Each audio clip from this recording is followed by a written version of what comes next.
मोनसे न'आ साव जालांबाय हांगार जालांबाय आरो बे हांगार जानाय न'आ नों आं थाग्रा सुबुं थाग्रा न' नङा बे जाहैबाय मोनसे इसोरखौ खुलुमनाय सिबिनाय एबा इसोरखौ खुलुमग्रा सिबिग्रा मोनसे गोथार गिर्जा न' येस अनजाग्रा प्रियफोर गोबां दुखुनि बाथ्रा आंनि बे ख्रिस्टियान रादाब आरो बोसोन चेनेलनि गेजेरजों आङो गोबां उरिस्सायाव जानाय जाथाय छत्तीसगढ़आव जानाय जाथाय बबेबा बेंगलराव जानाय जाथाय गोबां रोखोमनि रायजोफोरनि रादाबफोरखौ नोंथांमोननो दिन्थियो नाथाय दिनै जोंनि आसामनि लकेलनिनो जाथायखौ नोंथांमोननो दिन्थिनो मोनसिगोन गोबां दुखुनि बाथ्रा येस उदालगुरि डिस्ट्रिक्टनि आम्बागाव आन्चलिकनि सिङाव थानाय जि चक्रा होननाय बेयाव जि कैथलिक चार्च दङमोन बै कैथलिक चार्चखौ दुथांफोरा सावनानै थांबाय अनजाग्रा प्रियफोर जेब्ला आङो छत्तीसगढ़नि उरिस्सानि बिहारनि गोबां जाथायफोरखौ ख्रिस्टियानफोरनि सायाव जानाय थारनाफोरखौ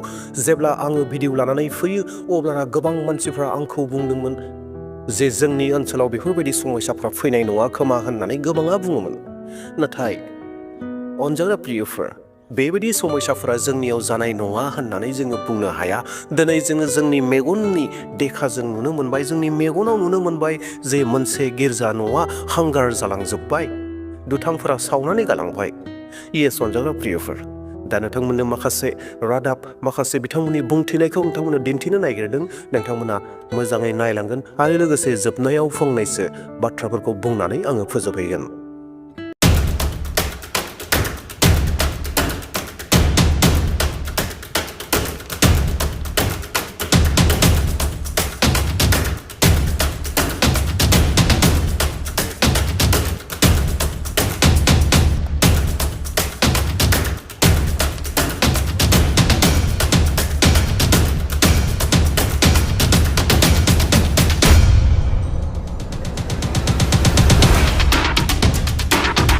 হয় নিশ্চয় এইটো দুখ লগা কথা যোৱা ৰাতি আমাৰ যেটো গিৰ্জাঘৰ আছিল অতি পুৰণি এইটো তাৰমানে মই জন্ম হোৱা নাছিলোঁ ইয়াতে প্ৰথম ইষ্টাব্লিছ হৈছিল কেথলিক চাৰ্চ ইয়াতে তাৰপিছত ইয়াৰ পৰা তাত নিয়া হ'ল এতিয়া এনেকৈ এটা দুৰ্ভাগ্যজনক মানে ঘটনা যিটো নেকি ঘটনা কোনো গাঁওবাসীয়ে ভবা নাছিল আৰু অন্তত ওচৰ পাজৰৰ মানুহেও কোনো গম পোৱা নাছিল 13 তাৰিখে এটা প্ৰগ্ৰাম আছিল আমাৰ থেংকছ গিভিং প্ৰগ্ৰাম এইটো আছিল তাৰপিছত সেইখিনি শেষ হোৱাৰ পিছত পিছদিনা অলপ প্ৰগ্ৰাম আছিল যিবিলাক আমি বাহিৰৰ পৰা বস্তু লৈ আনিছিলোঁ যথেষ্ট ৰাইজ আছিল 13 তাৰিখে 14 তাৰিখে তাৰপিছত এইখিনি হৈ যোৱাৰ পিছত মানে যোৱাকালি যিটো মানে একদিন পিছদিনাখন এতিয়া সমূহ ৰাইজে তাৰমানে ভাগৰি গৈছে তাৰপিছত ইফালে কাম কৰি ভাগৰি লাগি গ'ল আৰু এনেতো গাঁৱৰ মানুহ গম পাওঁৱে অলপ মানে খাই বৈ সোনকালে শুবলৈ বিচাৰে এনেকৈ এইকাৰণে মানে ইহঁতে হৈ গ'ল চাগে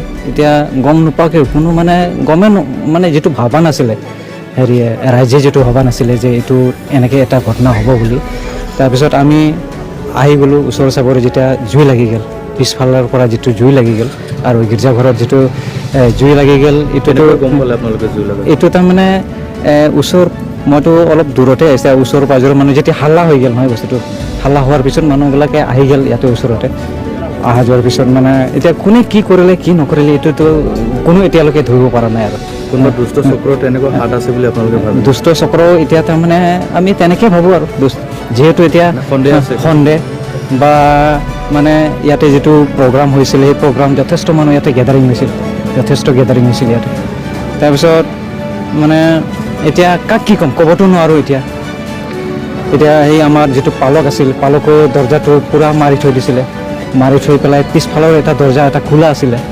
পিছফালৰ দৰ্জা খোলা এটা আছিলে দৰ্জা খোলাই থাকে না এইটো খোলাই থাকে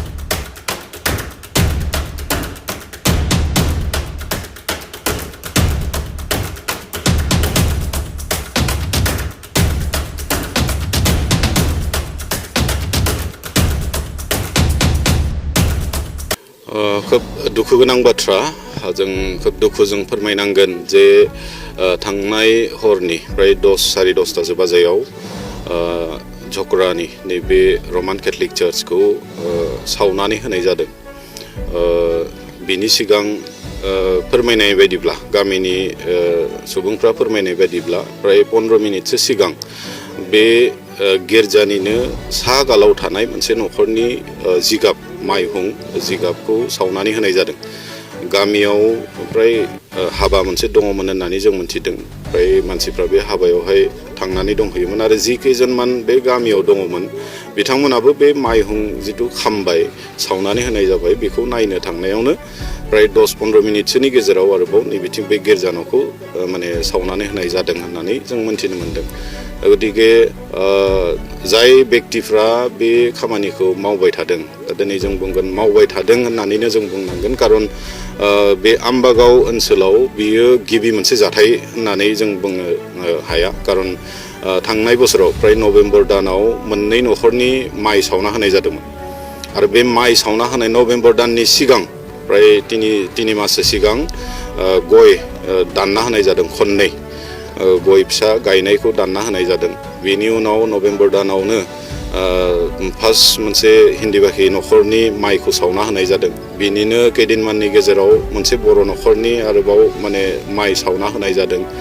बिनि उनाव आरो जों मोनथिनो मोन्दों बे ओनसोलावनो मोनसे आरो जिगाब माइ जिगाब फाननो होननानै बुथुमना दोननायखौ फिन सावना होनाय जादों।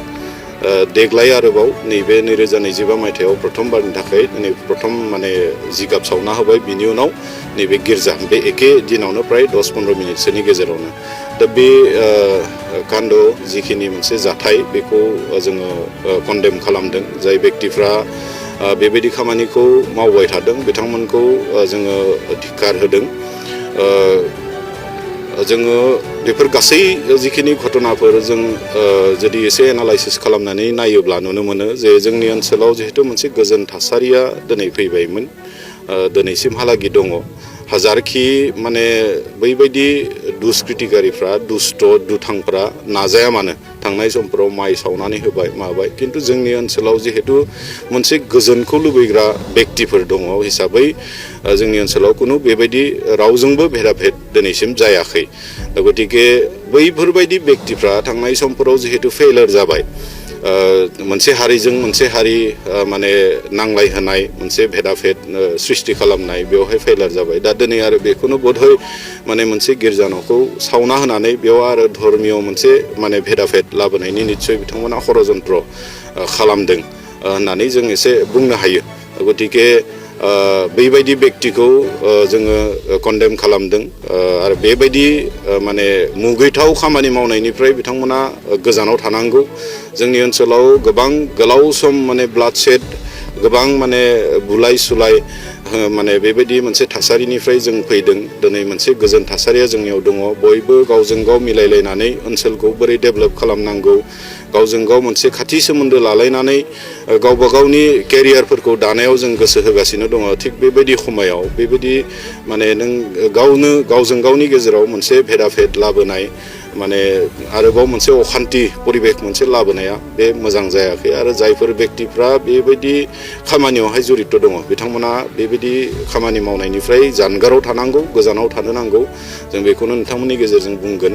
आरो लोगोसे प्रशासन जिल्ला प्रशासननिसिम जों बेखौनो खावलायगोन जे जिहेतु बियो गिबि खेब नङा थांनाय बोसोरनिफ्रायनो रिपिटेडलि बेबायदि खामानिफोरखौ बै बेक्तिफ्रा खालामबोबाय थादों जाबाय थादों।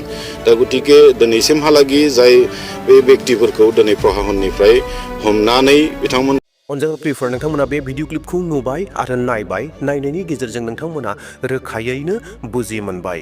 जायफोरा उदालगुरि डिस्ट्रिक्टनि आम्बागावनि झख्रायाव जायफोरा दङ बिथांमोना गावनो थांनानै गावनि मेगनजों गोबांफोरा नुहैबाय। नाथाय गोबां मानसिफोर दङ क'क्राझार डिस्ट्रिक्टनि चिरांनि बाक्सानि गलाघाटनि लखिमपुरनि जेराव गोबां बर'फोर दङ बिथांमोना हयथ' नुनाय नङा सफैनाय नङा नाथाय भिडिअनि गेजेरजों नोंथांमोना नुनो मोन्दों दि उदालगुरि डिस्ट्रिक्टआव बेबायदि जाथाया जानानै थांबाय। दा जेखि जादिया अनजाग्रा प्रियफोर जि पुलिस बिफाग प्रशासन दङ सरकारनि दैदेनगिरिफोर दङ बिथांमोना जेरैबायदि आयेन बायदियै नायगिरनांगौ खामानिखौ मावनांगौ बिथांमोना बिथांमोननि बायदि खामानिखौ मावसिगोन। बियो थारैनो माबा मोनसे ओरैनो नेचारेलि जोंनाय ना सोरबा दुथांफोरा सावनानै गालांनाय बेखौ बिथांमोना नायगिरसिगोन। नाथाय जोंनि जिथु खामानि जोंनि खामानिखौ जोङो मावनो नांगोन। सरकारा सरकारनि खामानिखौ मावगोन। अनजाग्रा प्रियफोर जोंनि खामानियानो जाहैबाय थारैनो जुदि सोरबा दुथांफोरा थारैनो बे गिर्जा न'खौ सावनानै गालांमारदोंब्ला जिसु ख्रिस्ट'आ बिथांमोनखौ निमाहा होथों। बयबो जों बेखौ आर'ज खालामनांगोन। निमाहा होनायनि आर'जसो जोङो खालामनांगोन। जोंहा फाल्था लानो हानायनि जोंनि आखायाव जोंहा गोहो गैया। जोङो फाल्था लानो मोना। नाथाय अनजाग्रा प्रियफोर, इसोरनि आखायाव बे गोहोआ दङ, फाल्था लानो हानाय गोहोआ दङ। दा बेयावहाय जोङो बै दुथांफोरखौ इसोरनि आखायाव गथायनि आर'जनि गेजेरजों बिथांमोननि जिउआव इसोरा सोमोनांथाव खामानिखौ मावथों।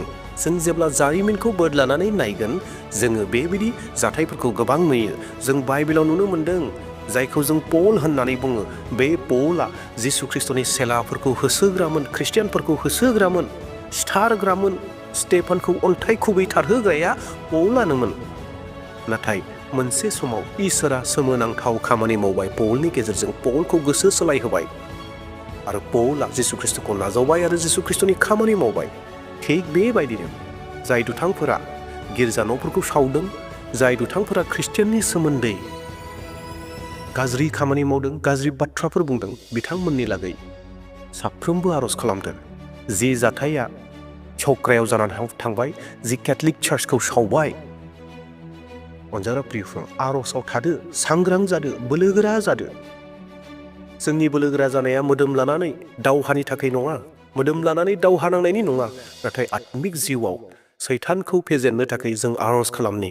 सैताननि गाज्रि परिकल्पनाफोरखौ फेजेननो थाखाय जों आर'ज खालामनि। नोंथांनि पार्सनेल प्रेयाराव अननानै आर'ज खालामगोन जेन बेबायदि जाथाय जायफोरा बेबायदि खालामदों बिथांमोनखौ निमाहा होथों आरो इसोरा बिथांमोननो दोरसोन जाथों। अनजाग्रा ख्रिस्ट' प्रियफोर, बेखिनियावनो मोनसे बाथ्राखौ आं नोंथांमोननो रोखा बुंनो हास्थायदों। बेनो जाहैबाय, बे गिर्जा न'खौ सोरबा दुथाङा सावनानै गालांदों होननानै रोखायै 100%बो बुंनानै होनो हाया। मानोना गामि ओनसोलनि जाय बेक्तिफोरा बे गिर्जा न'आव खुलुमनो फैदोंमोन, बिथांमोनाबो बे बाथ्राखौ 100% सावनानै होदों एबा दुथांफोरा सावनानै गालांबाय होननानै बुंनो हाया आरो नेचारेलिबो जादों होननानै बुंनो हाया। नाथाय बिथांमोननि मोनसे सन्देह, रायजो राजानि सन्देह जे सावनानै गालांदों होननानै। दा बेयावहाय आंबो बे भिडिअनि गेजेरजों सोरबा दुथाङा सावनानै गालांथारदों होननानै आंबो रोखायै बुंनानै होनो हानाय नङा। नाथाय अनजाग्रा प्रियफोर, जोङो सांग्रां जानाया मोजां जेन फैबाय थानाय समफोराव बेफोरबायदि जाथायफोरा जेन जोंनि गिर्जाफोराव दाजाथों। बेयावहाय सांग्रां जानानै आर'जआव बोलोगोरा जागोन, नांथाबनानै थागोन।